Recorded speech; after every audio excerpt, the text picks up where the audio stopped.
A ideia, amados, é hoje, quando encerrarmos essa sessão aqui, temos um tempo de compartilhamento entre vocês mesmos, né? Dividir em grupos e discutir tudo aquilo que foi compartilhado esses dias. E depois temos alguma manifestação da parte de vocês. Aí, na hora, o Ismael e a Tonei vai organizar melhor isso. Pois bem,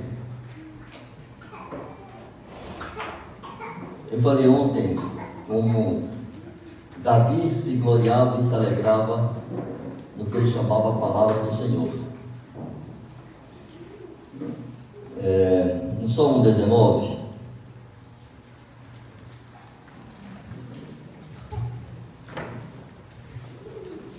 tem uma descrição de Davi muito interessante. Eu gostaria que vocês lessem esses textos que vamos ler aqui, pensando em Gênesis, Êxodo, Levítico, Números e Apocalipse, ou Deuteronômio. Essa era a lei do Senhor que Moisés tinha. Estes eram os estatutos. Se lembre que nesse tempo não havia sido escrito nenhum dos livros dos profetas, e todos esses profetas, à exceção de Samuel e Natã não tem nada escrito, Samuel tem 2 livros, todos vieram depois de Davi. Eu nem sei se os escritos de Samuel já estavam disponíveis para Davi, né? Possivelmente foram escritos e disponibilizados depois dele. Então o que Davi tinha era o Deuteronômio, ou era o Pentateuco, desculpe, os 5 primeiros livros de Moisés, possivelmente Josué e Juízes, não tinha mais nada. É lendo esses livros da Bíblia que Davi declara isso. Capítulo 19, verso 7, Salmos. A lei do Senhor é perfeita e restaura a alma. O testemunho do Senhor é fiel e dá sabedoria aos simples. Os preceitos do Senhor são retos e alegram o coração. O mandamento do Senhor é puro e ilumina os olhos. O temor do Senhor é límpido e permanece para sempre. Os juízos do Senhor são verdadeiros e todos igualmente justos. São mais desejáveis do que o ouro, mais do que muito ouro depurado. O que é que Davi encontrava de tão precioso nesses livros que nós não descobrimos? Que são mais doces do que o mel e o destilar dos favos. Além disso, por eles se admoesta o teu servo, em os guardar a grande recompensa. Quem é que possa discernir as próprias faltas? Absolve-me das que me são ocultas. Também da soberba guarda o teu servo, que ela não me domine, então serei irrepreensível e ficarei livre de grande transgressão. As palavras dos meus lábios e o meditar do meu coração sejam agradáveis à tua presença, Senhor, rocha minha e redentor meu. Nós temos que pensar, eu fui obrigado a pensar, por que Davi amava tanto esses 5 livros? A igreja quase os despreza. Se eu perguntar aqui quem já leu Levítico, é possível que muita gente nunca tenha lido. Lê um pouquinho, lê Gênesis, Êxodo, sei que Levítico já fica enjoado, já não quer ler mais. Morre no deserto. Mas Davi amava. E dizia que era mais precioso que o ouro, muito ouro depurado, e era mais doce do que o mel e o destilado dos favos. Eu quero animá-los a fazer esse exercício também. Leia o Pentateuco e tenta achar ali o que era tão precioso para Davi e tão doce a sua alma. Talvez aqui em Deuteronômio 4 haja parte da explicação. Vocês podem ler depois o capítulo todo. A partir do verso 5, Moisés está dizendo para o povo: o Deuteronômio é uma revisão de toda a peregrinação dos hebreus desde a saída do Egito, né? É Moisés relembrando para eles a lei, os estatutos, os princípios, a história toda. Passando em revista a história dos hebreus desde a saída do Egito. Aí no verso 5 do capítulo 4 de Deuteronômio, Moisés diz assim: eis que vos tenho ensinado estatutos e juízos, como me mandou o Senhor meu Deus, para que assim façais no meio da terra que passais a possuir.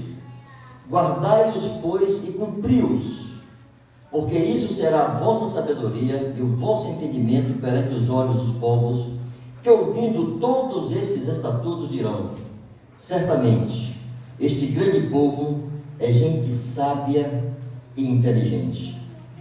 Pois que grande nação há, que tenha deuses tão chegados a si como o Senhor nosso Deus, todas as vezes que o invocamos. E que grande nação há, que tem estatutos e juízos tão justos, como toda esta lei que eu hoje vos proponho. Então somente guarda-te a ti mesmo, e guarda bem a tua alma, que te não te esqueças daquelas coisas que os teus olhos têm visto, e se não apartem do teu coração todos os dias da tua vida, e as farás saber a teus filhos, e aos filhos de teus filhos. É aqui em Deuteronômio, mais adiante, no capítulo 6, que Moisés exorta o povo e diz: estas coisas tu as inculcarás a teus filhos. Essas coisas do Pentateuco. E delas falarás ao deitar-te, ao levantar-te, assentado em tua mesa e andando pelo caminho. Essa é uma das instruções do Senhor para o seu povo que mais é desobedecida. Como a igreja tem dificuldade, como os pais têm dificuldade de se deterem com seus filhos e falar da lei do Senhor, sentado em sua mesa, ao acordar, ao deitar e andando pelo caminho. A igreja despreza o poder da catequese. Eu vou fazer de novo, irmãos, uma introdução bem larga, tá? Mas é importante que a igreja recupere o amor à palavra de Deus, porque é por ela que nós vamos conduzir nossa vida. Eu já disse várias vezes aqui que nós moramos em um país muçulmano. Quando o bebê muçulmano nasce, se ele não tem defeito nenhum, porque os muçulmanos creem que crianças que nascem com defeitos, sejam físicos, sejam mentais, que isso é uma ação dos demônios, essas crianças são muito discriminadas mesmo. Logo no primeiro mês nós chegamos lá naquele país, eu vi meu filho brigando na rua. Ele tinha 11 anos e começou uma briga lá porque estava um grupo de garotos zombando de um garoto deficiente. Isso é normal para eles, né? Bom, então o pai pega aquele bebê e fala no ouvido dele: Alá é Deus e não há outro. Alá não foi gerado e Alá não pode gerar, ou seja, Alá não tem filho. Alá é Deus e Maomé é seu profeta. Esse bebê vai ouvir essa frase todos os dias da sua vida, várias vezes ao dia. Tem as mesquitas, e eles distribuem as mesquitas de tal maneira que todo o povo ouça que tenha 100 mesquitas, tantas quantas sejam necessárias, mas tem que ser distribuídas de tal maneira que todo o povoado, toda a cidade, ainda com cidade grande, com milhões de habitantes, com várias por lá, todos têm que ouvir. Então 5 vezes ao dia as mesquitas fazem a convocação e repetem, entre outras coisas, essa frase. Todo evento social, familiar, militar, religioso, formaturas, aniversários, o que for, isso é repetido. Há uma catequese. Então todo muçulmano cresce sabendo o seguinte: Deus não tem filho. Por isso a blasfêmia é tão grande para eles dizer que Jesus é o Filho de Deus. Por isso podem ser punidos com morte quem disser que Jesus é o Filho de Deus. Por que eu estou contando isso? Uma vez nós estávamos compartilhando o Evangelho. É uma história comprida, como nós chegamos a essa moça, mas era uma prostituta. Infelizmente há muitas em todos os países muçulmanos, porque, por exemplo, em muitos desses países as mulheres não podem se profissionalizar, nem podem dirigir, não podem ter carteira de motorista. Se um homem se divorcia da sua mulher e ela não tem como sobreviver, e seu pai não a recebe de volta, muitas delas se prostituem para sobreviver. Se a moça é violentada, muitas vezes ela se prostitui para sobreviver. E essa moça foi um desses casos. E por caminhos que não vale a pena explorar agora, nós a contactamos e começamos a pregar o evangelho para ela. E tentar encontrar formas de tirá-la daquela vida, né? Formas para ela se autossustentar.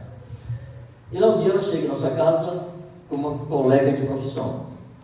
Só que era uma de classe alta, né? Com carro, toda embelezada, toda chique. Entrou em nossa casa, começamos a conversar. Eu disse para ela: olha, fulana, você veio na minha casa me fazer perguntas, estou lhe respondendo. Não foi minha iniciativa buscar você. Isso era quase um protocolo, para deixar claro que eu não estou fazendo proselitismo. Isso é crime. Eu fui expulso por causa disso, inclusive. Não desse evento, mas acusado de praticar proselitismo. Ela voltou lá uma segunda vez, depois subiu. Lá um dia, a primeira com quem nós tínhamos contactado, chegou lá em casa com o olho roxo, um galo enorme aqui na cabeça. Galo é caroço, viu? Na Bahia. Aqui também? Um galo enorme na cabeça, o cabelo todo degrenhado. Nós temos: Rindy, o que eu vi com você? Disse: fulana, aquela que eu trouxe aqui, rasgou minha Bíblia, me bateu na cabeça com uma panela, sacudiu pelos cabelos, me deu um murro e me disse assim: você não tem vergonha de andar com esses blasfemos cristãos que chamam o profeta Jesus de filho de Deus? Andar com gente que chama Jesus de filho de Deus é insuportável, merece apanhar até morrer. Mas viver da prostituição, não. A catequese forma a mente. Os muçulmanos tomam ações automáticas, sua mente responde automaticamente àquele estímulo. E o que Deus manda fazer, de Deuteronômio 6, é catequizar. Essas coisas tu as inculcarás a teus filhos, e delas falarás, assentado em tua mesa, ao deitar-te, ao levantar-te, andando pelo caminho, escreverás nos umbrais de tua casa, porás na testa, nas mãos. Não se esqueça. Eu me lembro que eu recém-convertido, 18 anos, brigando contra meus pensamentos, eu escrevi na minha mão: devo ser irrepreensível, devo ser irrepreensível. Apagava e botava de novo, para me lembrar, porque eu tinha impulsos naturais do velho homem. Quando nós nos convertemos, nós não sofremos uma crise de amnésia e esquecemos de tudo o que aconteceu conosco antes. As impressões e as imagens do mundo permanecem aqui, formando nossos pensamentos. Tudo que ouvimos, tudo que vemos, tudo que tocamos, tudo que fizemos, está registrado, é como um HD. E para reformatar esse HD, há que botar muita Bíblia dentro dele. Bom, é só para dizer que Davi se alegrava nisso, porque ele sabia do seguinte: nenhum povo tem um Deus como o nosso, que se aproximou de nós e nos deu os seus estatutos. Irmãos, é aquela consciência de um Deus que é chegado e que revela ao seu povo, o povo que ele elegeu, como ele quer que esse povo viva. E aqui era suficiente para o povo de Israel. Aqui tinha tudo o que Deus queria que aquele povo fizesse. Irmãos, tudo mais que está no Velho Testamento é consequência disso. É o povo se desviando desses estatutos e os profetas corrigindo o povo. O povo se desvia, os profetas corrigem o povo. É só isso. As histórias todas se passam em torno do que o povo fez com a lei do Senhor. Mas a lei é essa. Os salmos exaltam a lei do Senhor. Provérbios exaltam a sabedoria que a lei do Senhor produz. Todas as histórias têm a ver com quem guardou e quem não guardou essa lei. Deus não acrescentou nada a isto. Não houve acréscimos aos estatutos do Senhor para o povo de Israel. Houve poesias, houve poemas, houve histórias, mas a lei é dela. Era nisso que Davi se alegrava. Deus quis se dar a conhecer a nós. Deus tomou da sua mente e disse: eu quero que vocês façam assim. O que é agregado a nós como partes da nova aliança? Aí Deus fez mais do que isso. Deus mesmo se fez homem entre nós. O Deus separado dos pecadores, mas elevado dos céus, se fez Emmanuel, Deus conosco. E como é trágico que a igreja perca essa percepção. E ao se distanciar do que Deus pensa, irmãos, nos distanciamos de Deus. E nos tornamos uma religião de repetição. E corremos o risco de nós mesmos criarmos as nossas tradições. E começarmos a repetir procedimentos sem saber sequer por que fazemos isto. Por exemplo, se perguntar aos nossos jovens, por que aqui entre nós não se namora? Não, aqui não namora não. Se namorar, vai. Pega. Disciplina dele. Por quê? Aqui é assim. Aqui a gente se reúne nas casas. Por quê? Não, aqui é assim. Desde que eu cheguei aqui, a gente se reúne nas casas. Não, a gente se reúne nas casas. Por que mesmo? Aqui é assim. Se repete procedimentos e não se entende por que estão nas casas. Por que os jovens não namoram? Por que essa história de compromisso, observação para compromisso para casamento? O que é isso? Por que nos movemos assim? O que as Escrituras dizem sobre esse assunto para que nós tivéssemos criado esses procedimentos? Porque no final são convenções nossas, sim, mas baseadas em quê? Não é no nada, não se inventou. Há respaldo bíblico para isso, mas nosso povo conhece. Então, na hora que nós pensamos assim, Deus se revelou a nós, Deus se deu a conhecer, Ele nos trouxe o conselho que Ele tem, a sua vontade, para que o mundo, para que as pessoas pratiquem. E mais do que isso, Ele se fez homem e veio viver entre nós, para revelar como é que Ele faz.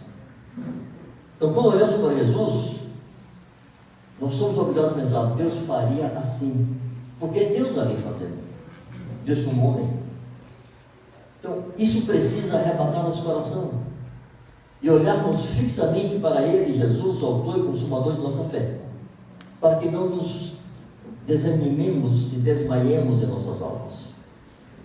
E isso exige, primeiro, ter essa consciência de valorizar o que Deus nos deu, e segundo, exige a disciplina. Me permito ler aqui outros textos sobre isso.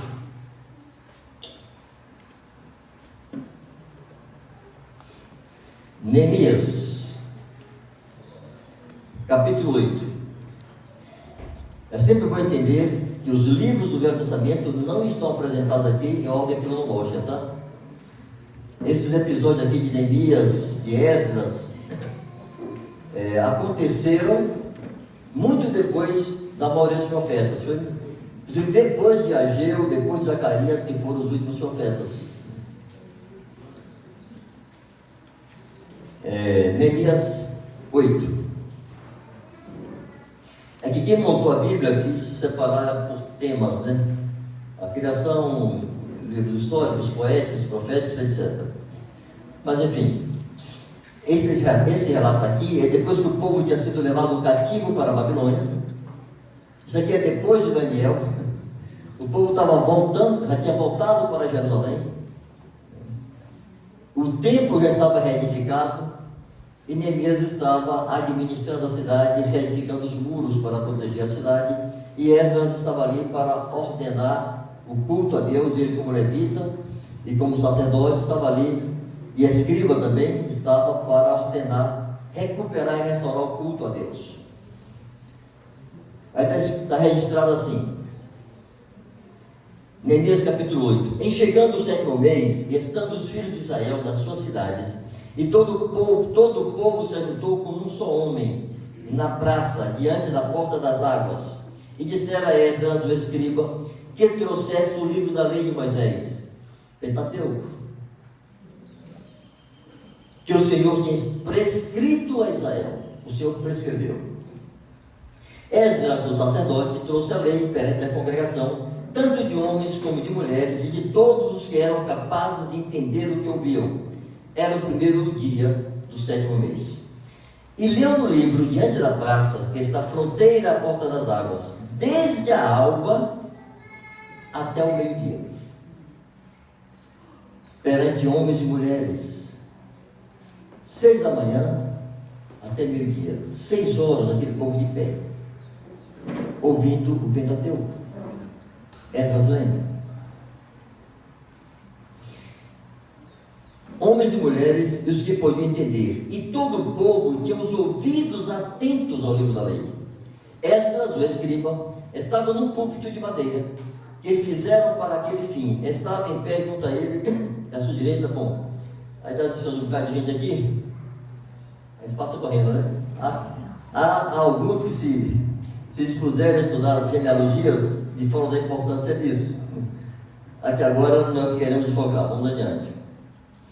Esdras abriu o livro à vista de todo o povo, porque estava acima dele. Abrindo ele, todo o povo se pôs em pé. Esdras bendisse ao Senhor, o grande Deus, e todo o povo respondeu: Amém, Amém. E levantando as mãos, inclinaram-se a adorar o Senhor com o rosto em terra. Jesua, Bani, Serebias, Jamim, Acube, Sebetaia, Odias, Maazéias, Quelita, Azarias, Josabade, Anã, Pelaías e os levitas ensinavam o povo na lei, e o povo estava no seu lugar.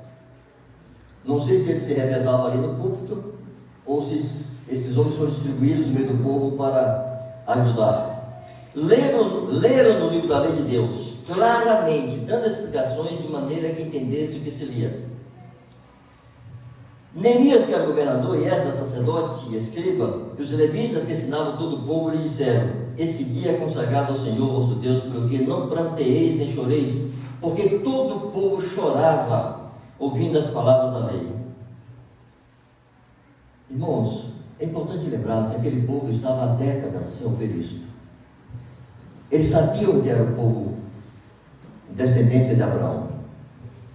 Estavam exilados em uma terra distante, não havia reuniões solenes para ele, ouviu as histórias, mas não tinha ouvido o livro da lei. E quando Esdras começou a ler, o povo chorava.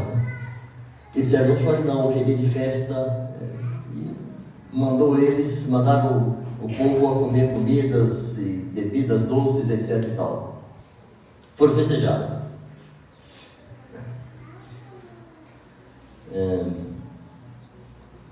No verso 11: Os levitas fizeram calar todo o povo, dizendo: Calai-vos, porque esse dia é santo, e não estejais contristados. Porque o povo estava chorando, confrontado com aquilo que Deus estava falando para eles, e percebendo que eles estavam vivendo de modo contrário àquilo. Bom, capítulo 9. No dia 24 deste mês, aquilo foi o dia 1º, tá? Do 7º mês, agora o dia 24. Se juntaram os filhos de Israel com jejum e pano de saco, e traziam terra sobre si. Os da linhagem de Israel se apartaram de todos os estranhos, puseram-se em pé e fizeram confissão dos seus pecados e das iniquidades de seus pais. O povo está fazendo uma revisão da história dele, inclusive dos seus pais, dos pecados dos seus pais. Estavam confessando os pecados de seus antepassados. Estavam pedindo assim: Deus, nos limpe, zera a nossa história, nos recupere. Levantando-se no seu lugar, leram no livro da lei do Senhor, de novo, viu? Seu Deus, 1/4 parte do dia, 6 horas. Em outra 4ª parte dele, fizeram confissão e adoraram o Senhor, e adoraram o Senhor seu Deus. Não só quis destacar como o povo de Israel aprendeu a valorizar as Escrituras. Inclusive, embora Jesus tenha conferido aos fariseus uma nota bem negativa, porque eles de fato naquele tempo estavam vivendo assim, mas as escolas farisaicas foram criadas com um propósito bem definido. O povo tinha se distanciado da lei, Deus não levantou mais nenhum profeta, Ageu, Zacarias, Malaquias, e acabou, tem mais nenhum. Passou-se 400 anos até que viesse João Batista. Então, nesse intervalo de cerca de 4 séculos, o povo não teve profeta. para ajudá-los. Então o que é que os líderes do povo pensaram? Bom, só tem uma forma: vamos catequizar esse povo com a lei. Então as escolas farisaicas foram criadas para instruir o povo da lei, porque eles sabiam que foi o apartar-se da lei que trouxe o juízo de Deus sobre eles. Agora teriam que recuperar a lei. Como não tinha profeta para apontar o caminho, pois vamos memorizar a lei, catequizar com a lei.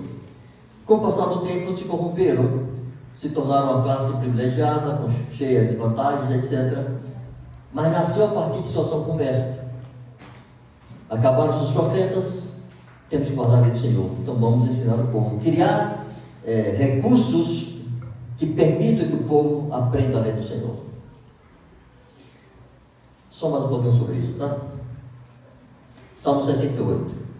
Por que era importante conhecer a lei do Senhor e a vontade do Senhor e conhecer os estatutos do Senhor?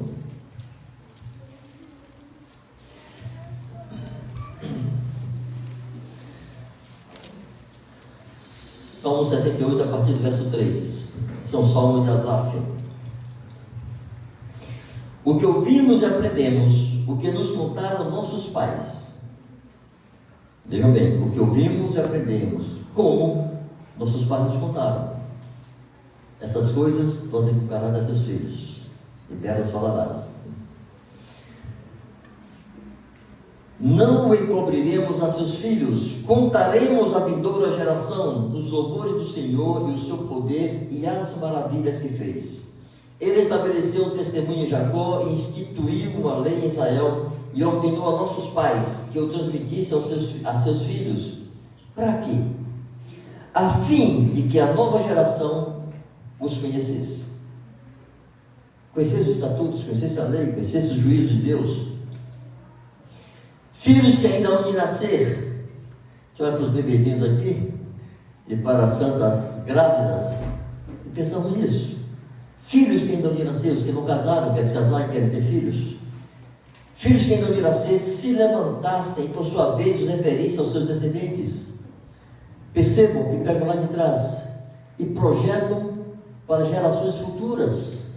Mas só uma forma de garantir isso é passando de geração em geração, com toda a fidelidade, com toda a diligência, com toda a definição. Se não é assim, se perde. E para quem tem que passar isso aos seus descendentes?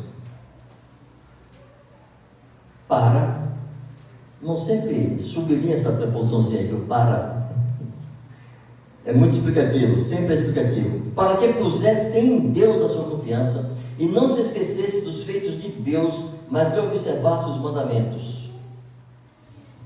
Ou seja, contar os feitos de Deus produz fé, produz conhecimento da pessoa de Deus. Então é importante que cada discípulo entenda que as Escrituras, a Bíblia, é a história de Deus com a humanidade. Então quando eu me detenho para ler as Escrituras, estou querendo saber como foi essa história do meu Criador comigo. O que é que ele propôs? Não é a religião que eu escolhi, e que agora passa um tempo aqui, e se der errado, se pisar em meu pé, eu vou para outra ali, e vou ficar pulando de lugar em lugar. Não. As Escrituras me dizem o que é que Deus fez para ter comigo uma história. Como é que Deus foi se manifestando e desenvolvendo a sua ação na sua criação para que eu pertencesse a Ele. Então, quando lemos as Escrituras, temos isso em nossa mente. Foi escrito por isso. Amém? Amém. Nós te damos graças, Senhor, por Tua palavra, porque ela é viva e ela é eficaz. Ela é como uma espada, Senhor, de 2 fios, e ela é apta para discernir pensamentos e intentos do coração. A Tua palavra nos discerne, manifesta nossos corações e nossos pensamentos. A Tua palavra separa alma e espírito, separa aquilo que é oscilante, passageiro, daquilo que é permanente, que é firme. Nós pedimos que Tu faças isso, Senhor, não só hoje, mas ao longo de nossos dias e nossa vida. Que a Tua palavra opere em nós de tal maneira que produza essa separação entre alma e espírito, de maneira que nos movamos por nosso espírito, Senhor, pelo testemunho que tu tens em nosso espírito, e não na oscilação de nossa alma e de nossos sentimentos. Em nome de Jesus, pedimos que esse dia coopere para isso. De alguma maneira, tu coloques um marco a mais em nosso caminhar. No nome de Jesus. Graças a Deus. Eu vou fazer aqui, eu vou apertar um pouquinho a mente dos jovens. Me dê só mais um minuto para vocês, tá? Tenho feito em todo lugar. Eu sei que tem muitos rapazes e moças aqui, muitos jovens, que fizeram Enem, fizeram vestibular, fizeram concursos. E assim, em situações de extrema concorrência, com gente muito competente, e vocês foram aprovados. Então eu digo assim, vocês jovens têm método para estudar. Vocês têm disciplina de tempo, de corpo para estudar. Aquilo que é importante para a formação profissional de vocês. Tragam isso para estudar as Escrituras. Tragam método, disciplina, de tempo e de corpo. Se imponham a disciplina. Formate a sua mente com aquilo que Deus pensa. Isso será segurança para vocês. Vocês são capazes de memorizar, sim, conteúdos enormes. Eu tenho falado algumas vezes que entrei uma vez na casa de um discípulo, no quarto dele, a parede estava forrada de papel. Uma setinha para lá, uma setinha para cá, assim, meio que apontando o roteiro, o caminho, do que ele teria que estudar primeiro, o que ele teria que se deter mais. É método. Faça isso com a Bíblia. Vocês podem fazer. Davi fazia quando era um menino ainda, um adolescente, como se diz. Me permite contar umas 2 ou 3 coisas que eu quis fazer comigo quando era um jovem, 18 anos, estudava, trabalhava, estagiava, 19 anos. Eu me dei conta, como eu falei aqui antes, que meus pensamentos estavam sendo ainda construídos por minhas experiências anteriores, por meus valores anteriores. Os meus pensamentos afetavam o meu comportamento, e afetavam minhas reações, e orientavam decisões que eu tenho que tomar. Mas eu não gostava deles, não eram bons pensamentos. Havia orgulho, soberba, competição, ciúme, violência, impureza sexual, qualquer coisa ruim aqui dentro. Como é que eu mudo isso? Aí, lendo as Escrituras, houve alguns eventos anteriores. Eu vou contar aqui algumas historinhas, tá? Sejam pacientes comigo. Aqui vovô gosta de contar história. Eu estava novo convertido em reunião de jovens, que chamávamos de Clube Bíblico da Amizade. Estava ali uma moça seminarista fazendo estudo bíblico para nós. Uma moça muito querida, por quem tenho muitíssima gratidão até hoje. Sempre que eu encontro, já uma senhora de mais de 70 anos, eu digo: Bel, você foi a argamassa dos céus que me fixou no edifício de Deus. Devo tanto a você. Talvez eu não existisse como discípulo obreiro se não fosse aquilo que você trouxe naquele contexto batista, mas de classes de estudo bíblico com jovens. Pois bem, um dia eu estava lá ministrando ali, instruindo jovens, e depois abriu para participações. Eu me levanto e falei, blá, blá, blá, blá, blá. Sentei, com aquela cara feliz, assim, fiz tudo certo. Aí ela disse: quando estamos cheios da palavra, nós abrimos a boca e sai a palavra. Quando estamos cheios de nós mesmos, nós abrimos a boca e acontece isso.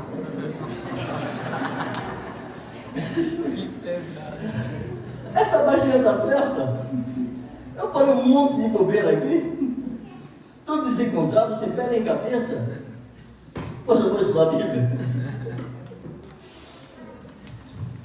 Bom, mas aí, lendo a Bíblia, me bato lá em João 15, Jesus dizendo aos discípulos: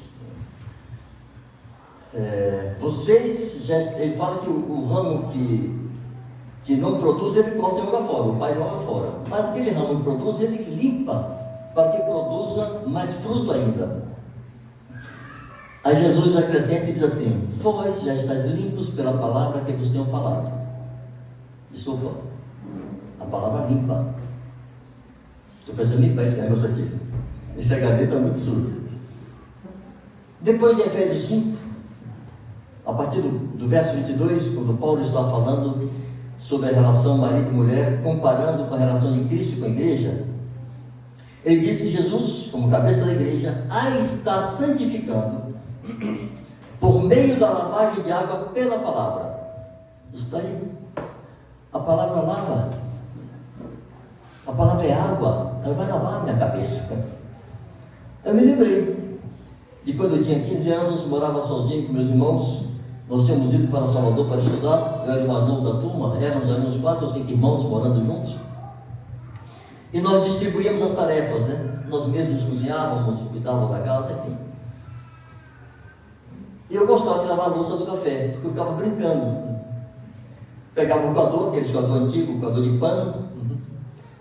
Aí, ao invés de pegar a borra do café e jogar fora ali no lixo e lavar rapidinho, não. Eu botava o coador dentro de uma chaleira, um vasilhame qualquer, e abria a torneira bem devagarinho, assim, na periferia do coador. Aquele frio de água ia fazendo aquele pó de café e descendo, né? Aí depois que eu limpava toda a periferia, acumulava lá no fundo. Aí o exterior estava bonitinho, parecia um sepulcro talhado. Aí eu abria a torneira forte, aí subia toda a sujeira de novo. Aí eu ia limpar de novo. Abria forte, devagar. Depois eu abria e deixava ali aberto até na base da injeção de água, transbordando, todo aquele pó de café fosse expulso. Aí quando eu vi que a palavra é água que limpa, eu disse: minha cabeça é aquele coador. A palavra de Deus é aquela torneira, e eu defino quanto de água eu quero aqui dentro. Eu posso escolher usar a palavra de Deus como água, daquela primeira maneira que eu tentava limpar o coador, um filetezinho bem pequenininho ao redor, só para acumular e ter uma aparência de que está limpo. Porque quando acumula no fundo e você deixa ali caindo fininho, enche a vasilha, transborda alguma sujeira primeiro, mas depois vai transbordar água limpa. E quem olha, está limpo, mas a sujeira está lá no fundo. Em uma crise, amigos, irmãos e irmãs, que está no fundo vem à tona. Um momento de tensão, você é ofendido, o que você é? O que está lá depositado, sobe. Você não quer isso não, eu quero limpar. Então quanto mais água, maior pressão, maior vazão, a limpeza mais rápida. Minha cabeça é assim, pois toma ele Bíblia dela, cabeça ruim. E eu me impus algumas disciplinas. Primeiro disso, eu vou ler a Bíblia toda no ano, todos os anos. Todo jovem pode fazer isso. Todo velho também. Qualquer um pode fazer isso. Eu quero apertar os jovens porque é na mão de vocês que será confiado tudo que existe hoje. São os cadetes, né? Os velhos são os guerreiros aí no meio da guerra, os cadetes estão chegando. Vocês podem fazer isso. Eu sei, somando os capítulos, quantos capítulos tinha cada livro, dividi por 365, achei lá o número que eles encontraram, não sei se é 4 ou 5 capítulos. 3, aí já veio, muito bem. 3 no quebrado, né? É pouca coisa. Você lê no tapa 3 capítulos por dia. E você garante que todo ano você vai ler a Bíblia toda. Irmãos, isso vai conferir a vocês uma visão panorâmica da Bíblia. Você vai saber o todo. Se nós lemos sempre coisas específicas e pontuais e localizadas, nós não entendemos o todo. Assim, é um mapa geral. Fica fácil de saber onde está o que para relacionar não sei com o que. Você vai fazendo essas conexões, porque você conhece o todo. Primeira disciplina foi essa. Como eu estudava e trabalhava, foi ficando difícil, porque nós tínhamos atividades na igreja também, todas as noites. Quando não tinha aula na escola, à noite tinha atividade na igreja. Então sempre eu dormia tarde, tinha que acordar cedo, 6 horas, e estar no ponto para pegar o ônibus para a empresa. De só tal maneira, se eu Eu vou ter que ler isso de manhã, quando acordar. Mas domingo à tarde, não acordava em tempo, ele ficava naquela, leio, tomo café, eu leio, só. Sem Bíblia não tem café. Eu só vou comer depois que botar a Bíblia no meu juízo. E fiz isso. E muitas vezes eu acordei e não deu tempo de tomar café e a Bíblia, eu li só a Bíblia. Ia comer meio-dia no almoço lá no trabalho. Mas houve dias que não dava tempo nem comer nem ler a Bíblia. Ia tentando ler no caminho, no ônibus, aí cochilava. Chegava lá no trabalho, na hora do almoço, eu ia ler a Bíblia. Não ia comer. Uma vez eu estou lá, debaixo de uma árvore, na área externa da fábrica, lendo minha Bíblia lá, e todo quebrantado, chorando, de olho fechado lá, crente novo, fervoroso. Quando eu abro o olho, um monte de colega me olhando assim. O irmão me doidou. Rapaz, não tem sabão, deixa eu quieto aqui minha Bíblia aqui. Nós tínhamos às vezes atividades com os irmãos à noite, é jogar bola. Às vezes no sábado à tarde, o Baba lá dos irmãos, na Bahia se chama Baba, viu? Não sei como é que é aqui. Eu levava minha Bíblia, deixava lá na beira do campo, entrava, jogava, batia lá no meu turno ali, meu time saía, pegava minha Bíblia para eu ler. Virei um chato para um bocado de irmão. Você cara chato, velho. Santarrão aí, agora só lê com Bíblia, meu irmão. Entendeu? Eu tenho um problema aqui, eu tenho que mudar. O problema é meu, a necessidade é minha, sou eu que sei que tenho que mudar a minha cabeça. Se você não enxergar a sua necessidade de reformatar a sua mente com o que Deus pensa, você não vai fazer o exercício necessário, nem vai se impor a disciplina necessária. Eu tinha necessidade que me maltratava, eu tinha conflitos muito sérios com meus pensamentos. Eu não quero isso mais não quero encher a cabeça de Bíblia. Comecei a fazê-lo. Depois, sim, eu quero que a última coisa que esteja na minha cabeça seja algo que Deus pensa. A última coisa que eu vou fazer antes de dormir é ler a Bíblia. E tentei memorizar textos. Escolhi lá um texto qualquer, ia dormir, lia 2 versículos,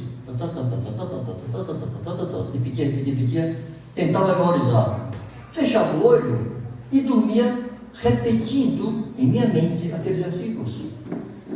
Eu queria dormir com a minha mente ocupada com aquilo que Deus pensa. Eu queria que meu último pensamento fosse algo que Deus pensa. O que é que ocupa a mente de vocês antes de dormir?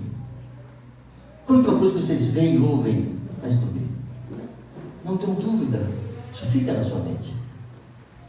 Isso influencia seus pensamentos, inclusive seus sonhos. Eu estou dizendo isso, irmãos, sobretudo aos jovens, é uma disciplina que você pode se impor. Eleja o que você vai fazer, mas faça algo. Não tem que seguir um roteiro pré-definido por ninguém, nem esse que eu estou dizendo aqui. Eu estou dizendo que eu fiz em cima do que eu necessitava. Faça o que você precisa em cima do que você necessita.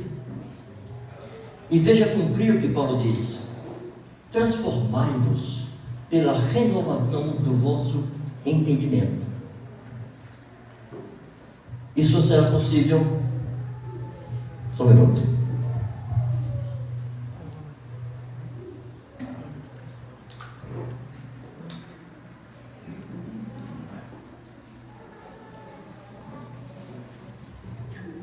Só será possível enchendo nossa mente com a palavra de Deus. E para encerrar essa sessão, Filipenses capítulo 4, de 2 a 8, ou de 4 a 8, Paulo diz assim: alegrai-vos sempre no Senhor, outra vez vos digo, alegrai-vos. Seja a vossa moderação conhecida de todos os homens. Não andeis ansiosos de coisa alguma, antes tornem conhecidas diante dele, Deus, as vossas petições. Como? Por meio de orações e súplicas com ações de graça. E qual é o resultado disso, Paulo? Ele fala o resultado. E a paz de Deus, que excede todo entendimento, guardará os vossos corações e as vossas mentes em Cristo Jesus. Com isso acontecendo, nossos corações, nossas mentes guardados, com a paz de Deus, ele acrescenta e diz: quanto a mais, irmãos, tudo que é verdadeiro, tudo que é respeitável, tudo que é justo, tudo que é honesto, se algum estudioso, se algum louvor existe, seja isto que ocupe o vosso pensamento.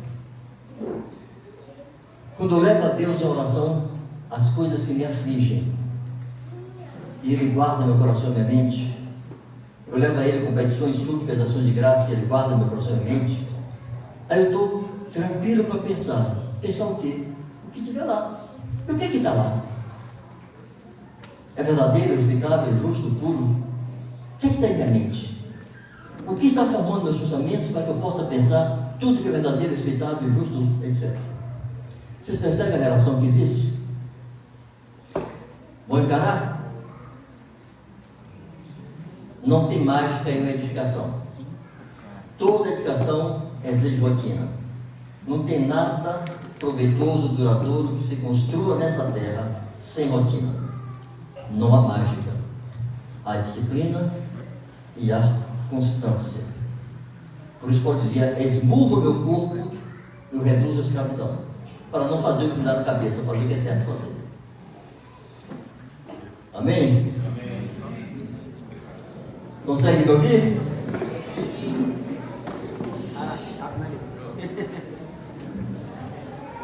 Eu pergunto para vocês: quais são os dois impulsos, apetites, necessidades, um pouco tudo isso. Resumir em impulsos. Quais são os impulsos predominantes em qualquer ser vivo, qualquer criatura? De formiga a leão, passando por elefante, tubarão, boi, ovelha, cachorro, cavalo.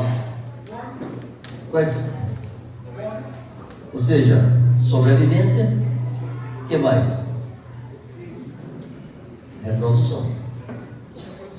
Todo bicho, seja formiga, seja elefante, tubarão, uma baleia, um leão, um gato, cachorro, eles vivem para sobreviverem e reproduzirem. Isso é instinto, isso é impulso de qualquer criatura, do ser humano também. A diferença é que o ser humano não deve viver por impulsos e apetites, ou por instintos. Há valores. Animais só se relacionam sexualmente para reproduzir. Só. E eles comem o suficiente para sobreviver. O leão não mata por prazer. Ele mata a presa, ele comeu e fica tranquilo. Vai passar 30 zebras aí, a barriga cheia. Ele quer sobreviver. Ele quer reproduzir. Animais não têm projetos, não têm aspirações, não produzem, não constroem. O ser humano sim. Por que estou dizendo isso? Se nós não edificarmos valores eternos espirituais, não tenham dúvida, vão prevalecer nossos instintos e nossos impulsos, os mesmos que estão nos animais: sobrevivência e reprodução. Só que no ser humano, sobrevivência não é só comer o que tem no dia, não.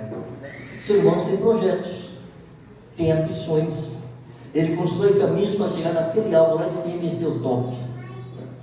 Aí já não é sobrevivência, é ser o top. Mas está dentro, isso nasce da necessidade de sobreviver. Brota aí querer ser melhor, nasce disso, a raiz é isso. Com respeito ao sexo, o ser humano não se relaciona sexualmente apenas para reproduzir, mas é um impulso muito forte. E se Deus não ocupa nossa mente e coração, se os valores de Deus, os valores eternos, se o conselho de Deus não forma a nossa mente, e dentro desse conselho está sobrevivência e reprodução. O homem tem que trabalhar. Deus propôs o casamento e orienta o casamento a todo ser humano, com algumas exceções. Exceção no sentido de Deus não querer separar alguém para seu lucro. Alguns não se casam porque não conseguem, mas o natural é querer casar-se. Contudo, todas as implicações do sexo dentro do casamento. Eu só estou destacando isso porque fatalmente Se você não constrói o que é eterno em você, você vai viver em função da terra e da sua biologia. Sobreviver e reproduzir. Ser o melhor e ter satisfação sexual. E daí, dessas duas direções, nasce tudo que é tropeço na vida do ser humano. Mentiras, invejas, traições, infidelidades, bajulações, perseguições, homicídios, desejo de ser e ter prazer. Deus não exclui isso, não, irmãos, viu? Mas Ele coloca dentro de um projeto dele. Então eu tenho que conhecer o que Deus pensa, o que Deus quer, e edificar minha vida dentro disso, porque se eu não faço isso, meus impulsos prevalecem, meus instintos prevalecem. Quantas histórias vocês conhecem de pessoas tementes a Deus que andaram com o Senhor, e daqui a pouco tropeçam, não conseguem voltar e caem na bagaceira? O que aconteceu com aquela pessoa? O impulso prevaleceu, o instinto prevaleceu, porque o que é eterno foi renegado a um outro plano inferior. Amém? Pois vamos retomar de ontem. Eu vou ser assim, bem corrido, tá? Quem quer ter aquele tempo com vocês, se tem almoço daqui a pouco. A Escritura afirma que nós somos um reino de sacerdotes. Se nós somos um reino de sacerdotes, nós temos que fazer aquilo que o sacerdote faz. Primeira coisa a compreender é que a palavra sacerdote e sacerdócio não foram criadas no Novo Testamento. Elas já existiam no Velho Testamento e foram importadas para o Novo Testamento e trouxeram consigo todo o seu significado. Apenas a aplicação prática é diferente, porque no Velho Testamento era cercado de uma série de rituais e procedimentos e lavagens, etc. e tal, sacrifícios. Mas a atitude e o dever do sacerdote permanecem os mesmos. Deus queria, se nós lemos lá em Êxodo 19, não vamos ler agora para não tomar tempo, Deus quer que o povo todo seja um reino de sacerdotes. E o povo diz: não queremos não. Para nós não dá. O povo temeu se aproximar de Deus, inclusive. Aí Deus, ok, está bem. E Deus se limitou a ter uma tribo de sacerdotes. Mas Deus queria um reino. Na igreja, irmãos, esse projeto de Deus inicial se cumpre. Agora todos somos sacerdotes. Nós pertencemos a um reino eterno. E dentro desse reino somos sacerdotes. E devemos fazer aquilo que Deus queria que a nação de Israel fizesse lá, com todo mundo. Deus queria usar o reino de Israel, a nação de Israel, um povo de sacerdotes, para levar o seu conselho a todas as nações da terra. Deus mantém sua aliança com Israel, mas Deus não se limitou ao que Israel quis fazer. No projeto de Deus já estava a bênção de Abraão, que se estenderia a todas as nações, a todos os gentios. Enfim, na igreja Deus realizou isso. Uma igreja, inclusive, que contém judeus. Mas a igreja é um reino de sacerdotes. Vamos pegar dois textos que afirmam isso claramente. Em Apocalipse 1, versos 5 e 6. Aquele que nos ama e com seu sangue nos remiu dos nossos pecados e nos constituiu reino, vírgula, sacerdotes para seu Deus e Pai. Há uma afirmação das Escrituras que aquele que nos remiu com seu sangue, aquele que nos ama e nos remiu com seu sangue, nos constituiu reino. Isso significa que todo que foi remido, ou nos constituiu reino de sacerdotes para seu Deus e Pai. Então todo que foi remido foi constituído sacerdote nesse reino. Se você não se considera sacerdote, então você não foi remido. Não existe nenhum remido pelo sangue de Jesus que não tenha sido tornado sacerdote. Eu não posso eleger o que eu quero receber daquilo que Jesus definiu. Então, se eu abraço a minha remissão, minha redenção por ele, seu sangue, mas eu não quero saber do sacerdócio, não serve. Não há essa alternativa. Ele te remiu e ele te constituiu. Se ele não pode te constituir porque você não quer, ele não pode te remir porque você não quer. Não existe remido que não seja sacerdote. Se você é sacerdote, você é remido. Se você é remido, você é sacerdote. É necessário que a igreja recupere essa consciência. Porque senão nós seremos tentados a formar pouco a pouco uma classe especial de sacerdotes. Isso tem pervertido a igreja de Deus em muitos sentidos. Quando o povo começa a achar que os pastores e presbíteros são sacerdotes especiais. É uma elite da igreja, e não é. É uma função para serviço. Foram investidos de autoridade para instruir, para coordenar, para disciplinar, para orientar. Mas são sacerdotes como qualquer outro. Todos são sacerdotes. Os presbíteros não formam uma elite na igreja. Não são especiais. Mas se a igreja não entende isso, será levada a tratar os presbíteros assim. Gente, no lugar que chega o pastor, querem que o pastor faça tudo. No aniversário, ora o pastor. Na formatura, ora o pastor. Outro dia eu fui no aniversário e disse: Vans, você está aqui, se orar? Eu não. Eu vou orar não. Disse: gente, nós somos um reino de sacerdotes. Por favor, meu irmão, ora teu pai que tem história com você, ora teu irmão. Por que tem que ser eu? Só porque eu sou pastor? Deixa o pastor respirar. Respirar um pouquinho, para com isso. Essa é uma tendência quase imperceptível. Mas o pastor fica especial. Está errado. Há uma função específica para eles. Que não é orando em evento, não, orando em aniversário, em formatura. É uma honra que se quer conferir, mas eu considero imprópria. Porque a honra que esses que presidem precisam é que o rebanho seja dócil e seja conduzível. Não que fique voltando para falar em toda ocasião. Vai orar, o pastor tem que orar. Vai falar, o pastor tem que falar. Gente, nós somos um reino de sacerdotes. Isso tem que ser recuperado. Porque foi Jesus que nos constituiu reino e sacerdotes. Não foram os presbíteros, foi Jesus. É uma vocação dele para cada um de nós individualmente. 1 Pedro 2,9. Vós, porém, Pedro está escrevendo a igreja, vós, porém, sois raça eleita, sacerdócio real.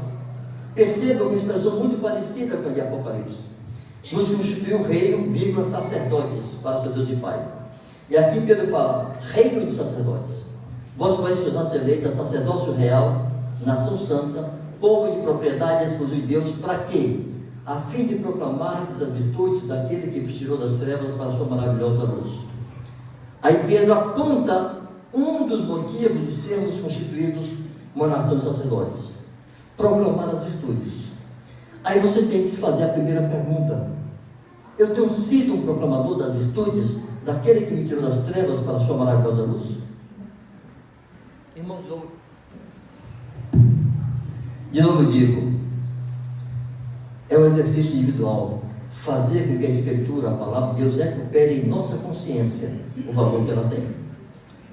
É a Escritura que está aqui dizendo que você foi posto como sacerdote para isto. Nós não temos a opção de não fazer isto, sem estar renegando a nossa vocação, a nossa eleição. Não temos a opção. Senão nós viramos querente de banco de igreja, sentadinho para ouvir sermão bonito de pastor. E não era isso que estava na mente do Senhor lá em Betânia, Mateus 28, 18 a 20, não era isso. Tem alguns pastores que falam bonito, a gente tem sentado ouvindo, e vai para casa feliz e acabou-se. Não. É um reino de sacerdotes, que por onde passa anunciam as virtudes daquele que tirou das trevas para a sua maravilhosa luz. E se não fazemos isso, estamos sim negando o nosso sacerdócio. Vamos ver alguns aspectos desse sacerdócio. Hebreus 5. Ali se está falando do sumo sacerdote. O autor da carta aos Hebreus está comparando o sacerdócio levítico com o sacerdócio de Cristo.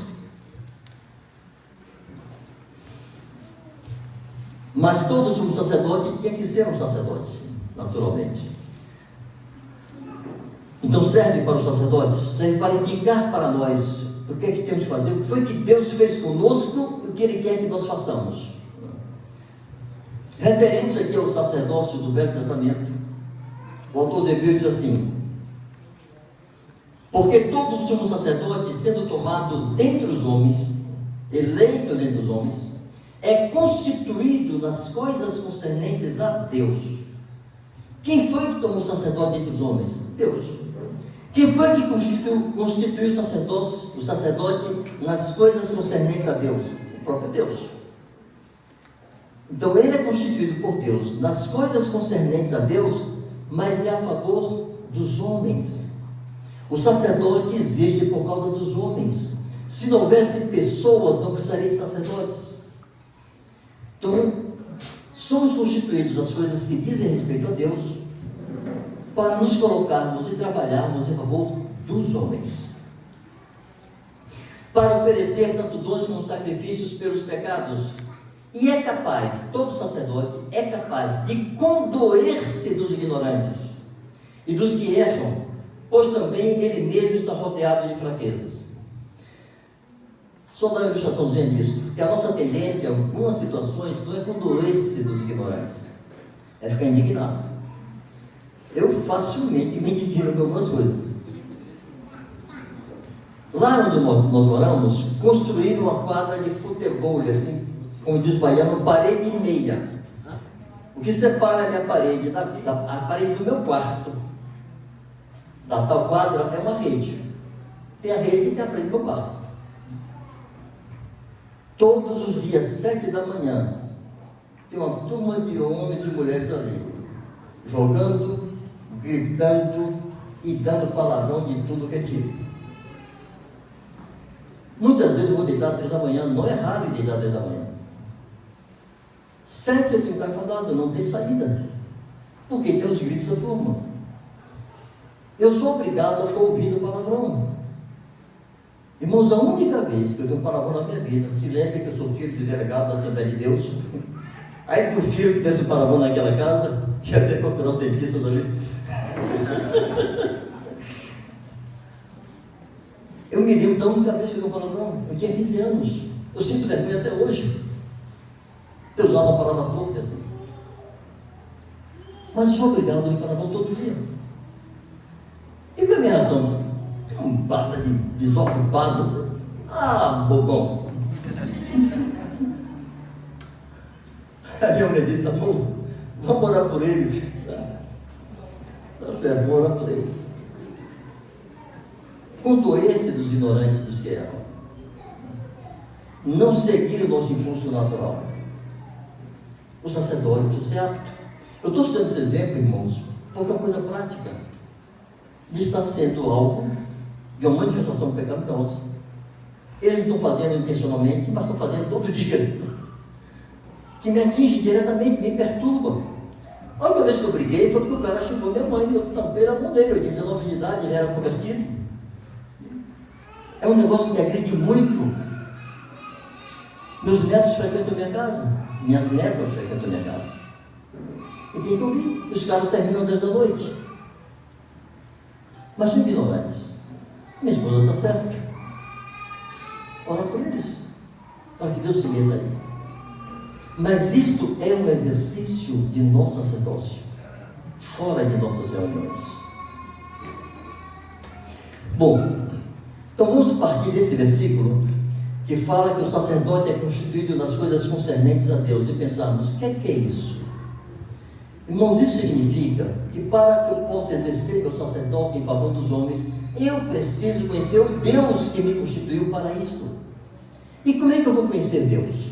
Se não por meio da Escritura e da oração, e da minha comunhão pessoal com Ele. No tempo de Assembleia de Deus e Batista, era muito comum ouvir a expressão devocional. O nosso povo não tem muito esse hábito, não. É necessário desenvolver. Ter a sua devocional pessoal, o seu tempo pessoal com Deus. Nós vivemos a vida de Deus em qualquer ambiente, qualquer circunstância, qualquer hora do dia, mas é importante estarmos com Ele para falar-lhe aquilo que está lá de Filipenses 4, que lemos aqui, tornando conhecidas diante dele as vossas petições, por meio de orações e súplicas com ações de graça. Cultuar a Deus, ouvir a Deus, meditar na palavra durante a oração. Tranca teu quarto lá e vai orar a Deus, vai ler tua Bíblia. Não se importe de ler de joelho enquanto ora, faz bem, se você quiser. Mas os discípulos de Jesus, assim chamados, precisam resgatar isso, ou construir isso, um hábito devocional. de buscar a Deus, no momento que for próprio para você, mas inclua na sua rotina de alguma maneira isso, porque senão é muito difícil tratar das coisas concernentes a Deus a favor dos homens. O problema é que muitas vezes nós não nos posicionamos da maneira como corresponde. Em Gálatas 5:25, depois que Paulo fala sobre a luta entre a carne e o espírito, né, que são opostos entre si e lutam para que nós porventura não façamos o que é do nosso querer, em Gálatas 5:15-16, mas na sequência, depois que Paulo fala das obras da carne e do fruto do espírito, no verso 25 ele diz assim: se vivemos no espírito, andemos também no espírito. Era como se ele quisesse dizer: gente, vocês estavam na carne, o Senhor libertou vocês, o Senhor lhes deu vida no espírito, vocês foram ressuscitados com Cristo, vocês foram vivificados juntamente com Cristo. Pois vivam assim, andem assim. Vocês não tinham essa vida, agora têm, pois andem nela, não andem mais na carne. Olha um exemplo simples, uma ilustração simples que eu tenho usado para tentar demonstrar isso. Vou usar aqui esse tabladozinho para isso, tá? O Senhor nos libertou do império das trevas. Eu posso chamar um voluntário aqui? Um dos rapazes aí pode vir aqui? Pode aqui. Venha, aí, já tem uma vez. Demorou, perdeu. Você está embaixo. Você está no império das trevas. O Senhor te liberta. Ele nos libertou do império das trevas e nos transportou para o reino do Filho do seu amor. Só que o Senhor não nos pega aqui e faz assim, joga lá na frente não. Tira daqui por aqui, no início do caminho. Aí estando aqui, como é teu nome? Guilherme, é chamar de Géres 2, né? Géres 1. Aí Guilherme tem algumas opções de como vai caminhar. Ele pode dar as costas para o império das trevas e de maneira perpendicular andar em direção ao alvo, que é ser parecido com Jesus. Andando de costa, ele tem menos possibilidades de olhar para trás, de ver o mundo de novo, e ele chega mais rápido no seu alvo. Mas ele pode escolher, ao invés de andar na perpendicular, andar na diagonal, 45 graus aqui, para aquela pontinha ali. Aí está bem. Daqui é mais fácil ele fazer isso e olhar de onde saiu. De costas é mais difícil, mas aqui de bandinha, assim, contato com o mundo permanece a alguma medida e aumenta a distância até o alvo. Aqui é o ponto mais curto, uma reta, mas se pega assim, demora mais. Mas Guilherme vai ter então, terceira opção, Guilherme: andar em paralelo ao império das trevas. Obrigado, Guilherme. Só que andando aqui, eu vou completar agora aqui no teatro, tá? Só que andando aqui, o contato é contínuo. Você não só está vendo, está sentindo o cheiro, está vendo as cores o tempo inteiro. A curiosidade aumenta. Aí de vez em quando assim. Quantos discípulos vivem assim? Será que eu caio? Aí um dia cai. Por que eu caí? Caiu porque andou na beira do abismo. Por que não se distancia? Vocês receberam vida no Espírito, anda no Espírito. Andar aqui é andar na carne. É estar muito próximo do ambiente de onde você saiu. Você tem que ser liberto daqui pelo sangue de Jesus. Deus se fez homem, morreu no seu lugar para te tirar daqui. E você anda perto disso de novo. A igreja precisa entender com muita clareza a grandeza da nossa redenção. O que custou aos céus para nos tirar daqui e nos colocar ali? Eu estou falando muitas vezes, irmãos, porque é um exercício que eu fiz há quase 40 anos atrás. Por que Jesus se fez homem? Depois eu descobri que ele permanece como homem até hoje. Está olhando 1 Timóteo 2,5 e tomei um susto. Sou mediador entre Deus e os homens. Jesus Cristo, homem. Como assim? Ele não ressuscitou? Gloriosamente, sim, mas foi em corpo. Nunca mais o Verbo Eterno voltou a ter a forma de Deus, para ser o primeiro entre muitos irmãos. Em Hebreus diz que ele não tem vergonha de nos chamar de irmãos, em Hebreus 2. E por que nós nos envergonhamos dele? Por isso Jesus diz que qualquer um no meio dessa geração corrupta e adúltera, se envergonhar de mim, eu me envergonharei dele. Quando vem na glória do meu Pai com os santos anjos, eles, como Deus, feito homem, não se envergonham de me chamar de irmãos. Mas eu me envergonho de ser seu irmão. Então é necessário que nós entendamos que nós escolhemos ser discípulos. Vocês escolheram ser discípulos. Vivam como tais. Porque se vocês ficarem nessa embreagem, não sabe se vai, não sabe se fica, vai prevalecer o que eu disse no início. Os instintos e os impulsos vão prevalecer sobre os princípios, a fé, a determinação, os alvos espirituais que estabelecemos. E isso é uma construção. Pois bem, que deve então fazer o sacerdote? Eu vou terminar 12:15, tá? Primeiro, o sacerdote adora a Deus. Os sacerdotes lá do Velho Testamento, eles eram responsáveis pelo culto a Deus.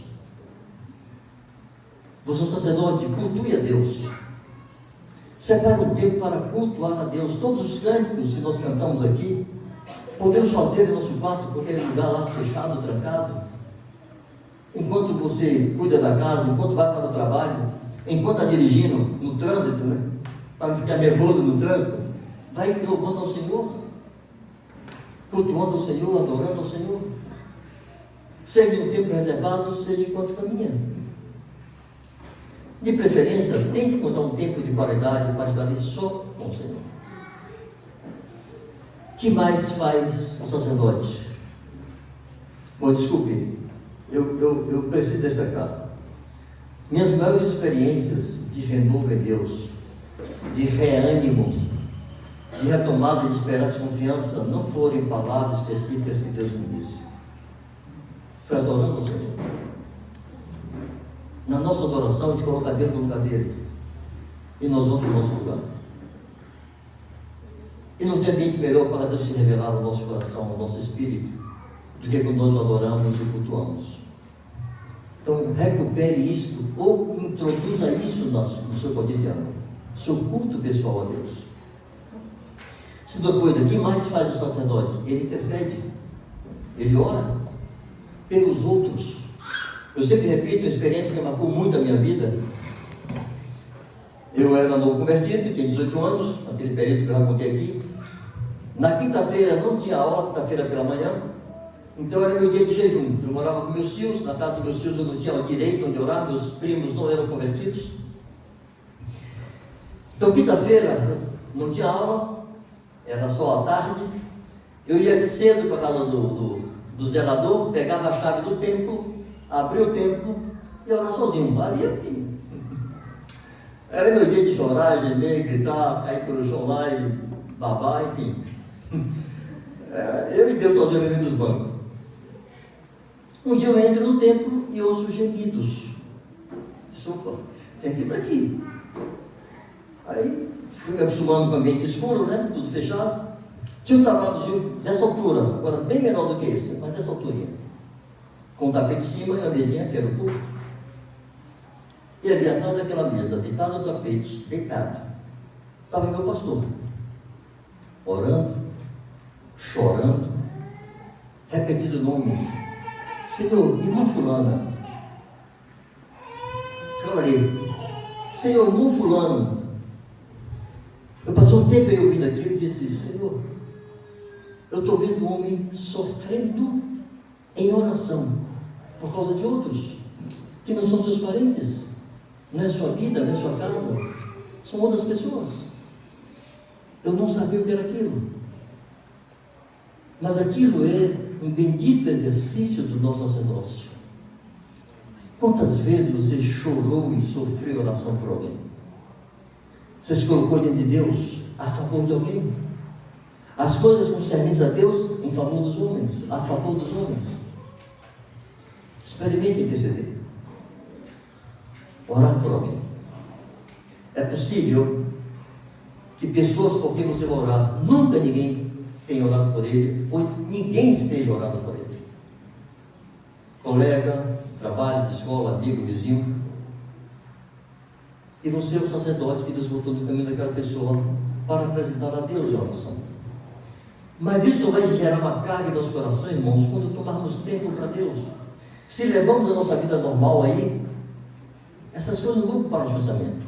Ao final de um dia estressante, nós queremos relaxar com alguma distração, com algum lazer, com algum entretenimento.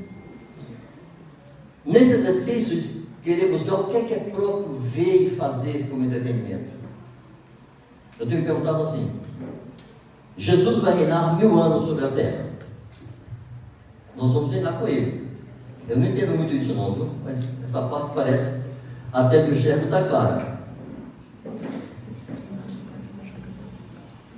Durante esses 1000 anos que ele vai reinar, qual é o entretenimento que ele vai permitir? Vai reger com vara de ferro. O que ele vai deixar a humanidade fazer? Aí os discípulos de Jesus, nesse tempo, que estão sobre a terra como reino e sacerdotes, têm que se perguntar: é lícito, mas convém? Eu posso fazer, mas é bom fazer isso? É lícito, mas edifica? Se não convém, se não edifica, por que eu faço? É lícito, mas traz glória para Deus? Quer comais, quer bebais, quer façais, qualquer outra coisa, fazer tudo para a glória de Deus? Não são peneira para a eleição dos nossos entretenimentos? Quantas vezes pessoas terminam se envolvendo no pecado porque começam com entretenimento aparentemente sem riscos, e vai daqui a pouco. São critérios que podemos estabelecer. Então, o sacerdote cultua a Deus, sacerdote ora a Deus, se envolve com as coisas de Deus, intercede pelas pessoas. O que mais faz o sacerdote? O sacerdote proclama o Evangelho. Malaquias 2, verso 7. Os lábios do sacerdote devem guardar o conhecimento, e da sua boca os homens esperam conselho, porque ele, vocês, nós, porque ele é mensageiro do Senhor dos Exércitos. Então os lábios devem guardar o conhecimento, da sua boca os homens esperam conselho. Mas que conselho? Se esse conselho de Deus não está aqui, que conselho haverá na minha boca para os homens? Irmãos, isso é exercício do sacerdócio. Fomos postos no mundo para isso, para anunciar o conselho de Deus, para os ímpios, para os perdidos, a fim de proclamar as virtudes daquele que vos tirou das trevas para a sua maravilhosa luz. Isso é sacerdócio. E nós somos um reino de sacerdotes. Por último, o sacerdote edifica uns aos outros. Os santos se edificam mutuamente. Nós temos lá Colossenses 3,16 como um texto assim, chave. E temos Hebreus 3, 12 e 13. Colossenses 3,16 diz: habite ricamente em vós a palavra de Cristo, instruí-vos e aconselhai-vos mutuamente em toda a sabedoria. Para nos instruirmos mutuamente em toda sabedoria, é necessário que primeiro habite em nós ricamente, abundantemente a palavra de Cristo. Hebreus 3, 12 e 13 diz assim: irmãos, jamais aconteça haver em qualquer um de vós, um perverso coração de incredulidade que vos afaste do Deus vivo. A fé aproxima de Deus, a incredulidade distancia. E o apóstolo adverte: jamais aconteça haver em qualquer de vós perverso coração de incredulidade que vos afaste do Deus vivo. Faz o que então para garantir que isso não vai acontecer? Ao contrário, exortai-vos, ou seja, animem-se mutuamente todos os dias, durante o tempo que se chama hoje, a fim de que ninguém seja endurecido pelo engano do pecado. Irmãos, essa é a normalidade da igreja. Se exortar todos os dias. Para quê? para garantir que ninguém vai ser endurecido pelo engano do pecado. Você faz uma concessão ao pecado, se não corrige, vai mais um pouquinho, se não corrige, vai mais um pouquinho, daqui a pouco você está entregue. Quando você não conserta seu pecado, os seus pensamentos vão tentar justificar e explicar você. Tua consciência te aperta, os teus pensamentos te explicam, como fosse um promotor e advogado de defesa. Paulo fala disso em Romanos 2, 13 e 14. Que no dia que Deus for julgar aqueles que não têm lei, mas fazem da sua consciência lei para si mesmos, Paulo fala que naquele dia, os pensamentos da consciência vão se acusar e se defender mutuamente. A consciência é aquela parte divina que foi colocada dentro de nós, que põe freios e limites, entre outras coisas. E a consciência vai dizer, você fez errado. O pensamento vai dizer, não, peraí, não foi bem assim. Não está de todo certo, mas você viu que foi difícil, né? Ali os pensamentos tentam nos explicar para acomodar nossa consciência. Então, assim, não fique administrando pecados. Resolve, trata, confessa, rompe. Não deixe o coração ser endurecido pelo engano do pecado. O pecado vai enganando. 12, 13, eu encerro contando mais uma história. Como é que o pecado atua em nossa consciência? Eu trabalhei na indústria petroquímica e havia lá um produto chamado fosgênio, que é a mistura de cloro com monóxido de carbono, COCl2. É um gás letal, mesmo, mas o seu cheiro é muito agradável. Não sei quantos aqui conhecem saputi, é uma fruta muito típica lá do Nordeste, mas tem aquele cheirinho doce de saputi. Fosgênio é assim.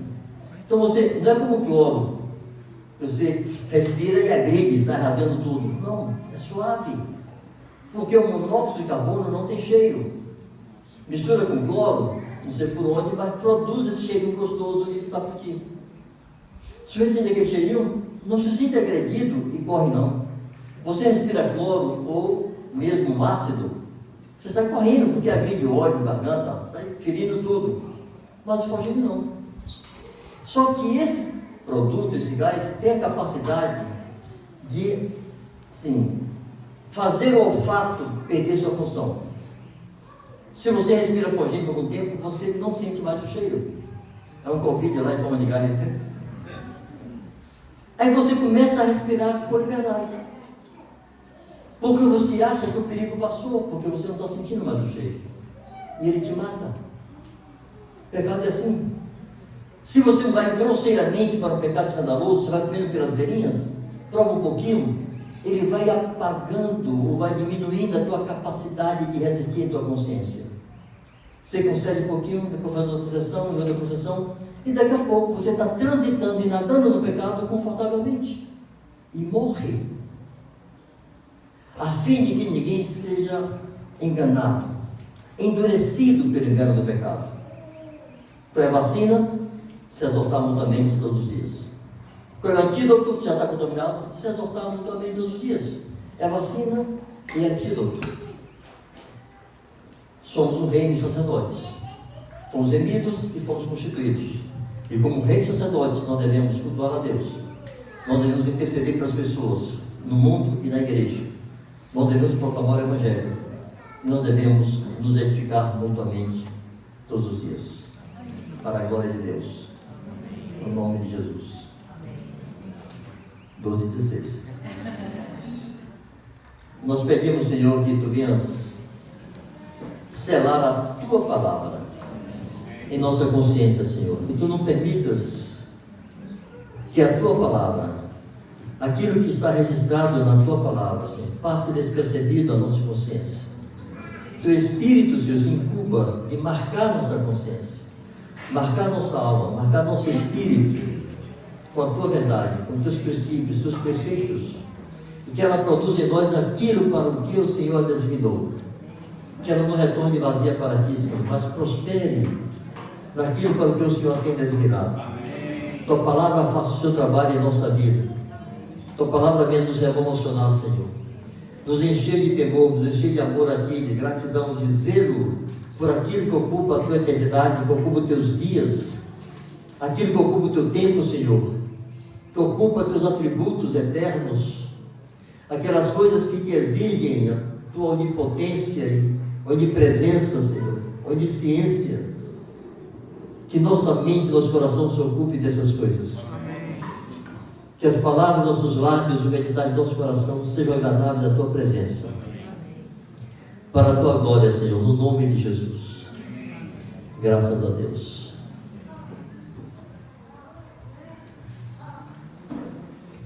Pensando aqui no que o Vanjo falou, duas perguntinhas. Deus quer uma família de filhos semelhantes a Jesus. Deus quer. Eu quero. Eu quero ser semelhante a Jesus. Deus quer uma família de filhos semelhantes a Jesus. A pergunta é: eu quero ser semelhante a Jesus? Deus tem constituído uma nação de sacerdotes. Eu me vejo sacerdote. Eu me vejo sacerdote.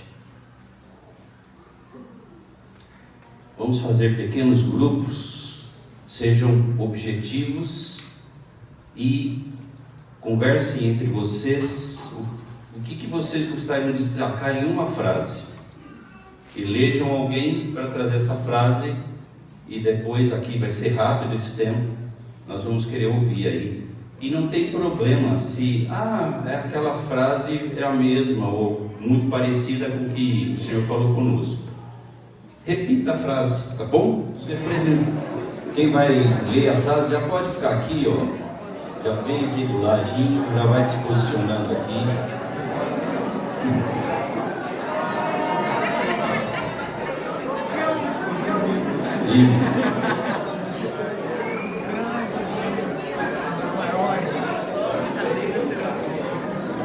Mas seria importante, irmãos, muito importante que a gente, eu penso que nesse somatório vai ficar muito claro, eu penso qual é a mensagem principal que Deus quis falar conosco aqui, tá? Não tem frase melhor nem pior, ou texto melhor ou pior, não tem isso. Gostaria que ninguém ficasse julgando, se dando ao trabalho aí, amém? Ninguém ficasse se dando ao trabalho de julgar, mas de ouvir com atenção. E mesmo que seja uma catequese, né? Vamos estar dando mais uma martelada para fundamentar uma verdade ou verdades. Então que seja essa a ideia, ok? Quando a pessoa vier aqui, o Sérgio vai ser o primeiro aqui, aí só o grupo levanta a mão aí, para a gente identificar os coautores, né? Tá bom? O grupo levanta a mão aí, para a gente identificar. Bora lá? Todo mundo muito atento aqui? Vamos lá. Se apresente e manda ver. Bom dia, queridos. Eu sou o Sérgio, de Balneário Camboriú. Temos uma galerinha aí que veio junto, Joinville, Fernando. Enfim, o nosso grupo, entre muitas... O grupo está aqui. Ali o grupo. Foram várias situações, mas uma que a gente elegeu que resumiu tudo e que foi o tema do início da administração do Vanjo no primeiro dia, que foi a questão da planta. Então, por que isso? Casualmente eu sou engenheiro, então de planta eu entendo um pouco. E não tem nada que me deixe mais irritado do que quando eu faço uma planta e alguém quer mudar essa planta. Isso é uma luta. Então, aí a gente ficou imaginando assim, Deus fez uma planta. E Ele quer que a gente siga essa planta. Tem um modelo. E Deus quer que seja executado aquele modelo. a planta nasce primeiro, depois vem os materiais que tu precisa para executar a planta. E a planta de Deus é perfeita. E ela quer que a gente siga, Ele quer que a gente siga exatamente aquilo que Ele projetou. Então, para nós a frase foi essa. Foi a questão de manter a planta que Deus nos propôs. Amém. Amém, queridos? Amém. Obrigado. Obrigado, Sérgio. Vamos lá, Fernandinho. Posso ler dois versículos? Fernandinho, assim, queridos, não, nada a ver com o Sérgio, só eu lembrei. Se eu começar a chegar assim, aí eu, amém, irmão. Se eu começar a falar amém, brincadeira. Então, meu nome é Fernando, represento ali o grupo, exceto a Sara, aos 50 mais. Bem, nós elegemos ali a questão da lei do Senhor, né? E tem dois textos que falam. Hebreus 8:10 fala assim: porei minhas leis na mente deles e as escreverei sobre o seu coração. Lhes serei por Deus e eles me serão por povo. Né? E Deuteronômio 4:9 fala que nós devemos guardar a nossa alma. Então, foi falado muito aqui da lei do Senhor. Né? Nós recebemos a lei do Senhor. E como eu guardo a lei do Senhor? Eu tenho que guardar a minha mente, com o que eu vejo, com o que eu ouço. Né? Então nós elegemos isso. Eu tenho que guardar, porque a minha mente é o depósito. Eu enchi meu depósito esses dias. Só que eu saio daqui, vou para casa e vou agora pegar esse depósito e encher de outras coisas a minha mente. Aí daqui a pouco estou naquela luta. Estou lá no celular, no tablet, na televisão, enchendo a minha mente de coisas que não protegem aquilo que foi colocado no nosso coração. Então, o que ficou para nós ali é que eu tenho que guardar a minha mente, porque é um depósito onde eu recebo do Senhor a preciosidade que é a palavra dele. Amém. Então temos que proteger a nossa mente. Amém. Amém. Bom dia, irmãos. Representando meu grupo aqui na frente, levantando aí. E a frase que a gente fez, né, o resumo que a gente fez sobre esse retiro foi aqui, colégio para vocês. O projeto de Deus para a igreja não deve partir de nós, mas sim de sua palavra, com nossa diligência e justa cooperação mediante a graça recebida dele. Temos a responsabilidade de, como sacerdotes, proclamar as virtudes de Cristo em nossas vidas a todo momento. Amém.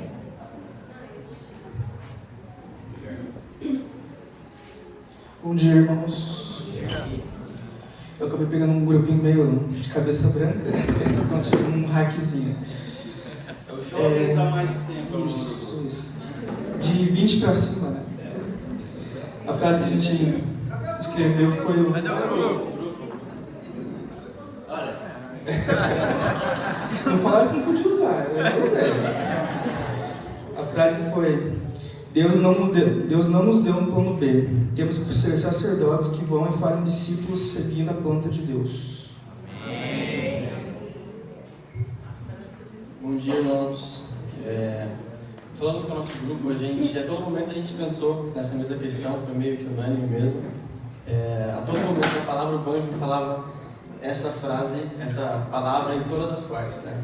Que aí a nossa frase foi o seguinte: o reino dos céus é simples, basta a minha escolha e a minha fidelidade para eu frutificar. Então, em todas as questões, se a gente escolher fazer isso, a gente escolher servir, escolher tudo, a gente vai conseguir frutificar. Então, essa é melhor. Bom dia, queridos. Bom dia. Apresenta o grupo primeiro. Meu grupo.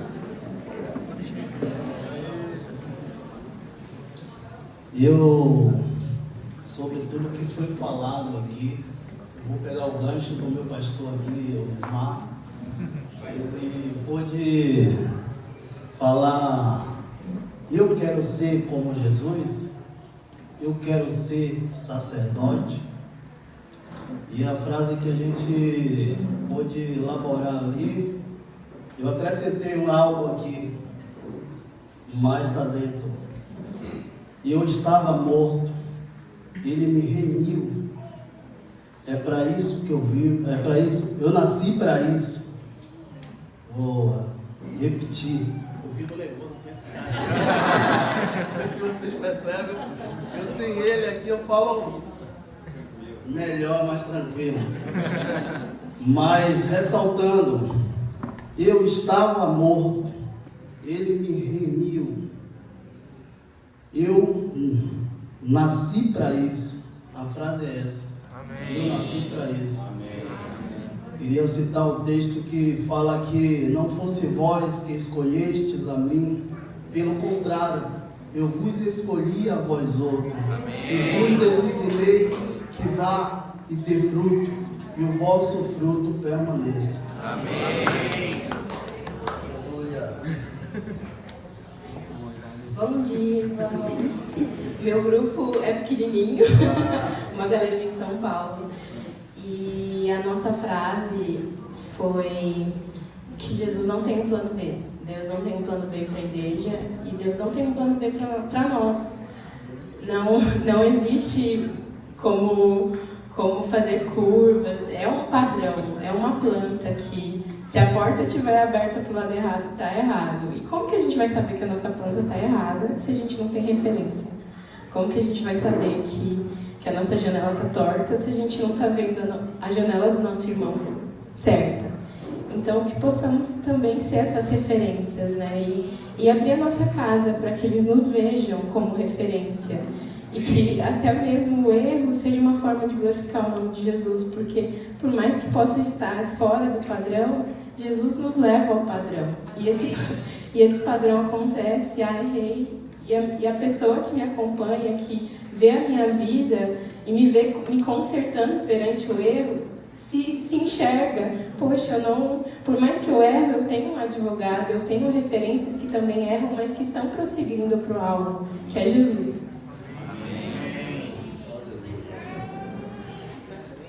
Eu só tenho 2 frases, eu não vou falar tanto, porque eu tô com vergonha. O meu grupo é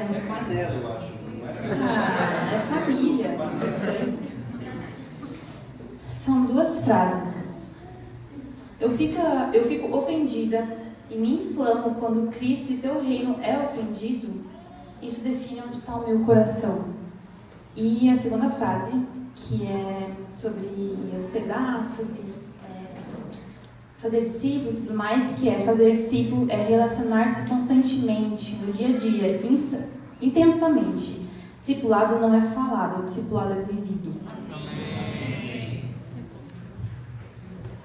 Oi, eu sou a Fernanda, meu grupo tá ali, tem uma ali também. E uma frase que a gente achou que resumiu mais foi: a igreja precisa recuperar a glória de morrer pelo seu Senhor. Oi, eu sou o Pedro e meu grupo tá ali.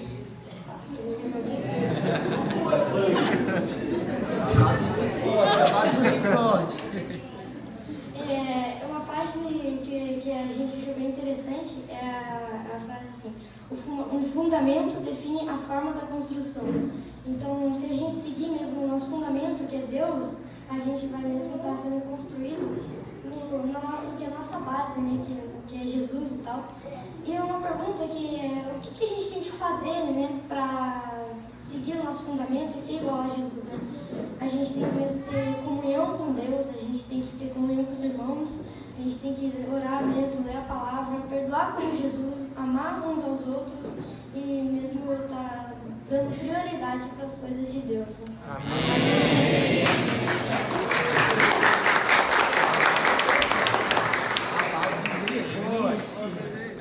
Bom dia, irmãos. Meu nome é Leandro, sou de Jundiaí, São Paulo. Meu grupo... Pronto, estou complementando o que foi falado. A nossa frase é bem curtinha. Foi do primeiro dia, ainda fala assim: o fundamento serve para dar suporte e forma à obra. A igreja tem que sustentar a verdade. Amém. E lembramos do texto de Efésios 2, 19 a 22. Vou ler. Isso. Na verdade, a ideia é o seguinte, né? Precisamos estar fundamentados, né, para que possamos ser usados por Deus para que a obra esteja sustentável. Para sermos sacerdotes, precisamos estar fundamentados, né? E E não é da nossa forma, é da forma como o Senhor estabeleceu, que é a tanta que alguns já mencionaram. Amém. Bom dia, irmãos.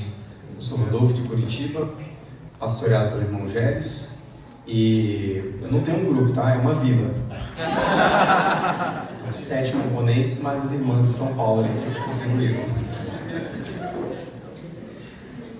A frase que a gente escreveu foi: eu quero ser semelhante a Jesus, renunciando minha carnalidade, assumindo meu papel de sacerdote, catequizando com a palavra meu coração e aqueles aos quais o Senhor me confiou, com a disposição de amar o Senhor mais do que a mim mesmo. Amém. Olá, irmãos. Também sou bispo Diocleciano, na verdade, não só Del, mas vamos chamar Del para simplificar. Meu grupo é os pais do fundão ali, e já peço perdão pelos ruídos aí, que eventualmente possam ser incomodados. A frase que a gente trouxe foi muito simples, eu acho, tanto do que foi falado dos 2 dias, como também do que foi falado no encontro de homens, né? Então a frase é: a semelhança de Jesus vem das vitórias contra a nossa própria carne, praticando as virtudes de Cristo no nosso dia a dia, assumindo a responsabilidade pelo sacerdócio em nossas casas e no corpo de Cristo, cooperando com o propósito de Deus e com o crescimento da igreja, praticando e proclamando. Amém. Bom dia, irmãos. Eu sou a Dani. Trouxe a Rose aqui, que é minha cooperadora, junto comigo lá em Campo Largo, a Ângela também, as irmãs lá. E assim, o que a gente conversou e entendeu, né, para colocar em prática essa palavra, tudo que foi falado, mas que eu preciso morrer para as minhas vontades, para que a vida de Cristo seja manifestada na minha vida, porque a vida de Cristo não vai ser manifestada enquanto eu estiver cheia de mim. E para que o reino dele cresça e seja glorificado. Que nós somos privilegiados por ser cooperadores desse reino, mas que a glória é dele, a honra é dele, o poder é dele, tudo é para ele. Então não tem a ver com nós, tem a ver com o Senhor. Amém. Isso é apoio moral. É isso aí. Bom dia, gente. Eu sou a Vitória, meu grupo está bem ali atrás. Cadê o grupo? A gente estava discutindo sobre a vida de Jesus aqui na Terra e que, além dele ser obediente e dependente de Deus, ele venceu todas as tentações através da palavra. Então a gente concluiu que Jesus é o nosso modelo e ele é a régua de Deus. Nos deixou o exemplo de que, para andar nesse mundo e sermos vitoriosos, precisamos ser obedientes à palavra de Deus, nos sujeitando a ela em todas as áreas da nossa vida. E para isso a palavra precisa habitar ricamente em nós. Amém. Bom dia, irmãos. Meu nome é Thiago, de Joinville. Eu fui abençoado com um grupo de guerreiros, homens, cheios do Espírito Santo, sabe? E o negócio foi massa mesmo, Na verdade, muito legal essa dinâmica, olha, edificante. Para iniciar, enquanto meus irmãos iam compartilhando, eu lembrei de um versículo que é de João 12, 24, que ele fala assim: em verdade vos digo, se o grão de trigo caindo na terra não morrer, fica ele só, mas se morrer, dá muito fruto. E eu escrevi um pouquinho do pouco que cada um falou ali, e o que a gente mais falou é o seguinte, que a justa cooperação de cada parte, ela exige renúncia.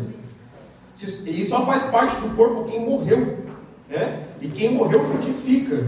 E quem frutifica é porque faz parte de um corpo vivo, é um membro vivo. E a frase principal, né, que a gente compartilhou ali, é essa aqui: se Deus foi tão cuidadoso e exigente com a edificação do tabernáculo e do templo, ele seria diferente com a edificação da igreja, a noiva de Cristo, né? Então, que a gente possa realmente exercer essa questão de a gente morrer dia a dia, para que haja realmente fruto, que a gente possa ser disciplinado, focado. Conhecimento é muito necessário, acredito eu que Moisés não fez nada ali sem conhecimento, porque era algo difícil, ele tinha que cumprir aquilo que estava nas Escrituras, e com certeza Moisés já estava morto para a vontade dele, ele estava mortinho, ele fez o que Deus mandou, como Deus mandou, como devia ser feito, e assim a nossa vida como igreja. Amém. sou a Jaqueline. Ó, meu grupo aí. Grupo formado por mulheres daria um livreto. O difícil é resumir numa frase. Mas, com tudo isso que a gente ouviu, a gente sai confrontado, né, em várias áreas. E o desafio é, e agora? O que eu vou fazer? O que eu faço com tudo isso, né? E a nossa frase foi: precisamos nos dispor a exercer o nosso sacerdócio na simplicidade, começando nas pequenas coisas do dia a dia. Amém. Olá, igreja. Sou Felipe. Meu grupo está lá atrás, é o pessoal do sofá. O pessoal do sofá. O grupo do sofá. Então, a gente ali conversando, vimos que para sermos sacerdotes, a gente primeiro tem que ser exemplo. Para a gente ser exemplo, a gente tem que estar, né, mostra que Deus possa nos moldar e a gente ser um vaso mesmo na mão do oleiro, e que a gente lendo, estudando, praticando, e achando pessoas que sejam exemplo para nós podermos ser aperfeiçoados, nós possamos ser aperfeiçoados para que quando terminados nós possamos ser exemplo como as pessoas que a gente encontrou para ser exemplo para nós. Amém. Amém. Bom dia, meu nome é Geracildo. Vocês não entenderam, ninguém riu? Geracildo. Meu corpo está ali atrás, inclusive com a esposa mais bonita desse lugar. Eu não vou perder essa oportunidade, né? Vamos resumir aqui na frase que nós criamos. Pensamentos geram emoções, emoções geram atitudes, atitudes geram hábitos, hábitos santos geram discípulos. Amém.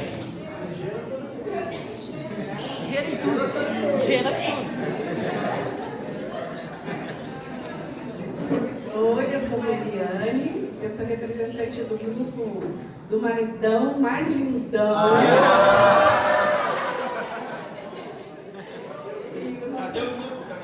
O grupo é a família do Fabiano. E respondendo a pergunta, eu me vejo como sacerdote? A resposta do Fabiano e das minhas filhas foi não.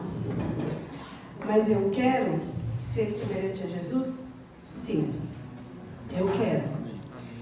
E para isso, nós precisamos de união, precisamos de unidade. União, unidade com Cristo e unidade com o corpo, amizade e companheirismo. Amém. Glória a Deus. Bom dia, irmãos. Ele vem falando agora. Meu grupo está lá atrás. A minha rainha. Era isso que você queria ouvir. Irmãos, nós escolhemos o texto da catequese, né? E eu gostaria de, além de falar um texto da nossa catequese, levar os irmãos a meditar em tudo que foi falado. O texto da catequese é Mateus 28, do 18 ao 20, que nós ouvimos. Né? Sabemos que o Senhor, ele tem um propósito. Né? Para cada um de nós estarmos aqui, já tem um propósito, tem um significado. E Mateus 28 diz: porque Jesus, se aproximando, se falou-lhes dizendo aos seus discípulos que toda autoridade foi lhe dada, tanto no céu quanto na terra. E de, portanto, fazendo discípulos de todas as nações e batizando em nome do Pai, do Filho e do Espírito Santo, e ensinando-os a guardar todas as coisas que Ele nos tem ordenado. Amém. E sabendo disso, nós sabemos que o que atua em nós? O Espírito Santo. O Pai e o Filho estão lá no alto, e o Espírito Santo permanece aqui sendo o nosso combustível, sendo aquele que atua em nós. Em cima disso, né, todos nós que somos batizados, porque nós estamos aqui? Não estamos aqui simplesmente por um acaso, estamos aqui porque um dia ouvimos a proclamação desse evangelho de alguém, E nós optamos em ter uma escolha. Cada um de nós que somos batizados e que estamos aqui, tivemos que fazer uma escolha na nossa vida. Só que essa escolha parou por aí? Quantos de vocês fizeram somente uma escolha e parou a vida de vocês na primeira escolha de ouvir do Evangelho? Seria uma verdade? Eu creio que todos nós permanecemos fazendo escolha. Isso não só mediante ao Senhor, mas mediante a nossa vida, a profissão, a sermos esposos, a sermos filhos, a sermos discipuladores, a fazermos discípulos. Temos que fazer escolha todos os dias, constantemente, escolha sobre não sermos e nem fazermos maledicência. Isso é escolha ou não é, irmãos? Só vi a frente, o fundo está me ouvindo bem? É escolha ou não é? Amém, irmãos? Então nós temos que permanecermos fazendo escolha. E se continuamos nesse propósito de sermos discípulos, fazermos discípulos, é porque nós escolhemos. Então que nós possamos avaliar cada um dentro de nós mesmos. Vamos continuar fazendo as escolhas certas da nossa vida. Deus ama vocês e todos nós se amamos juntos, mutuamente. Amém? Amém. Sou o Silvio, sou de São Paulo, estou residindo em Curitiba, meu grupo está ali, tá? Foram faladas várias coisas, vou tentar compilar aqui, tá? Rapidinho, sobre o que o irmão falou, falou muito ali da igreja, do padrão, e me veio muito à mente, né? O Sérgio falou da planta, e Deus espera uma obra completa, certo? E isso que veio muito à minha mente, a obra completa. Deus não quer um puxadinho, Deus não quer, às vezes a gente se fia em alguns poucos aspectos do reino de Deus, só que Deus quer uma obra completa. E, por exemplo, temos esse terreno aqui, antes de fazer a obra, tem a planta, tal, vai preparar a terra, vai arar, vai limpar a terra. Então o que me veio muito à mente assim, de tudo isso que foi falado, o que nós precisamos deixar que Jesus tire das nossas vidas para viver o reino de Deus, e o que nós precisamos praticar nas nossas vidas para que a obra seja completa. Amém? Amém. Eu agradeço. Bom dia, irmãos. Eu sou a Vitória, sou de São Paulo. O nosso grupo, em resumo, pensamos muito... Tá lá no fundo. O nosso grupo se resumiu no se dispor e no eis-me aqui. Porque para seguir a planta que o Senhor deixou, nós temos que nos dispor. E a frase que montamos foi assim: não devemos esperar tempos fáceis para exercer o nosso sacerdócio. Devemos exercê-lo hoje e onde estamos, com o que temos, sem esquecer de sorrisos, braços abertos e boa conduta. Então, fazer tudo com carinho, com cuidado e disposição.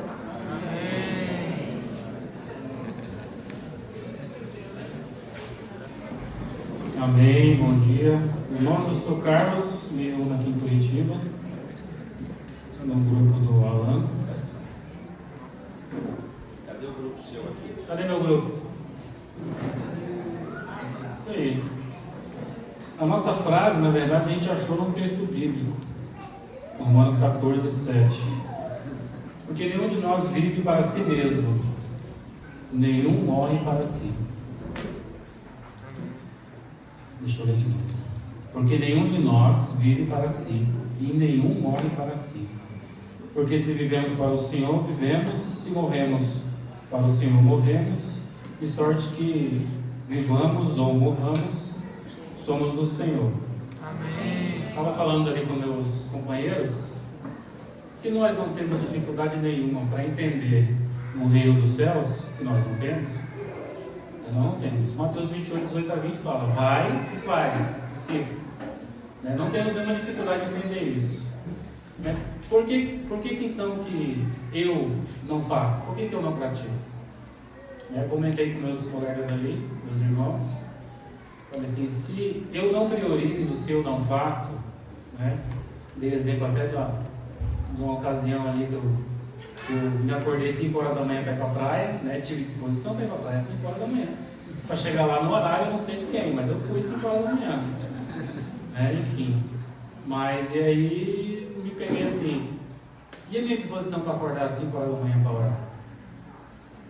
Teve algum dia? Né? Então, falo isso não com alegria, falo com vergonha. Então assim, se nós amamos, estamos inseridos no corpo do Senhor, então praticamos. Se não amamos, não praticamos. Se eu não pratico, é porque para mim não é interessante, o meu amor está lá embaixo. Né? É isso. Amém. Oi, sou o Vitor. É do teu grupo, Vitor. Tá ali, bem pequenininho. Eu sou filho da mãe mais bonita desse salão. A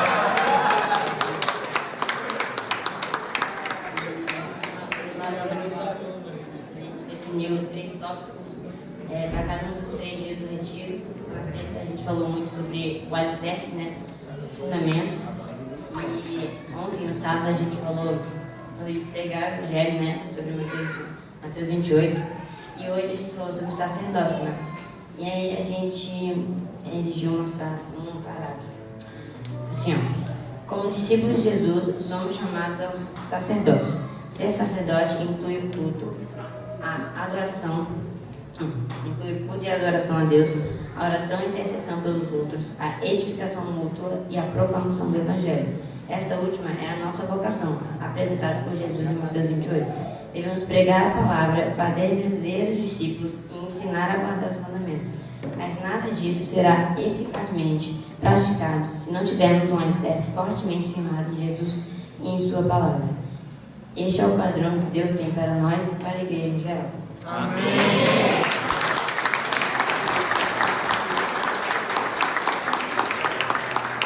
Fernanda, vem aqui.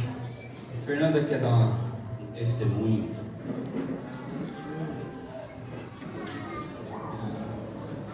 Oi, gente, eu só queria glorificar o nome do Senhor como testemunho. Eu fui diagnosticada com esclerose múltipla o ano passado, né?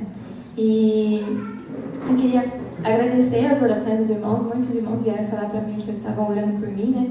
E muitos vêm falar do milagre. Eu espero muito ver um milagre na sua vida. E eu também espero ver um milagre, né? Mas eu queria testemunhar que o Senhor tem feito um milagre na minha vida. E o maior milagre que Ele fez, nenhum médico conseguiria fazer, que é tirar todo o medo do meu coração, encher meu coração de paz, de alegria, de satisfação no Senhor. E ontem foi um marco para mim, porque desde setembro eu não conseguia mexer o meu corpo quase. E eu conseguia louvar o Senhor dançando e pulando e cantando. E eu ficava muito triste quando eu ia nos encontros, eu não conseguia mais fazer isso. Então ontem eu consegui mover meu corpo. E aí eu pensei, se eu fizer isso hoje, provavelmente amanhã eu não vou andar. E eu consegui andar hoje. E foi mais especial ainda, porque a última vez que eu estive em Curitiba, eu não conseguia dar uns 3 passos sozinha, porque eu precisava de ajuda. E agora eu pude louvar o Senhor movimentando meu corpo. Então, quando vocês orarem por mim e pensarem, eu queria um milagre, o Senhor tem feito um milagre. E 2 versículos que ficam na minha mente grandes coisas tem feito o Senhor, por isso estamos alegres. E bem sei que tudo pode. Nenhum dos seus planos pode ser frustrado. Amém. Queria glorificar o Senhor. Amém. Maria Célia, como é o nome do seu irmão mesmo? É Celso? Celso.